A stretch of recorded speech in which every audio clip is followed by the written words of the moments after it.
श्री नाभाजी रामानुज स्वामी जी के विषय में कहते हैं, ऐसे आचार्य हुए ही नहीं है पृथ्वी पर जैसे रामानुजाचार्य जी। कृपणपाल करुणा समुद्र रामानुज सम नहीं भयो। रामानुजाचार्य जी की सबसे बड़ी विशेषता क्या थी कि आपने अत्यंत दीनों को, अत्यंत कृपणों को भी स्वीकार किया। और ऐसी वार्ता आती है कि रामानुजाचार्य जी जब पृथ्वी पर आगमन होने वाला था, अपनी इच्छा से नहीं आ रहे थे, ठाकुर जी ने आज्ञा की कि आप पृथ्वी पर जाओ और जाकर के जो भक्ति का स्वरूप लोप होता जा रहा है उसको पुनः प्रतिष्ठित करो। तब शेषावतार भगवान शेषनाग ने कहा, नाथ मैं नहीं जाऊंगा पृथ्वी पर। क्यों नहीं जाएंगे? बोले आप कृपा करने से पहले गुण और अवगुण का विचार करते हो, शरण में आए हुए के गुण अवगुण देखते हो, इसलिए मैं नहीं जाऊंगा।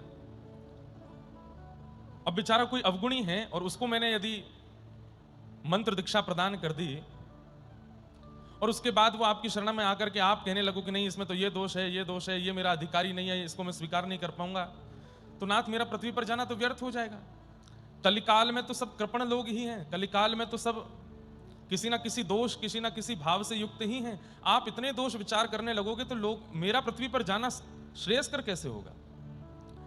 तब ठाकुर जी ने वचन देकर के रामानुजाचार्य जी से कहा कि हे रामानुजाचार्य जी, आप जिस किसी को भी मेरी सन्निधि में लाएंगे उसकी भुजा के मूल पर शंख चक्र अंकित कर देंगे, उसके माथे पर उर्ध्वपुंड धारण करा देंगे, उसके एक नहीं अनेक जन्मों के कितने भी पाप हो, कितने भी उसकी कृपणता हो, कितनी भी उसकी कुटिलता हो, हम सब भुला करके उसको स्वीकार करेंगे। ये हमारा वचन है।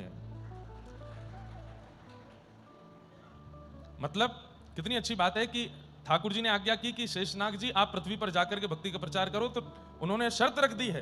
बोले मैं नहीं जाऊंगा। क्यों? बोले आप दोष नहीं विचारोगे, जिस किसी को भी आपके सामने लेके आऊंगा आप तुरंत उसको स्वीकार करोगे।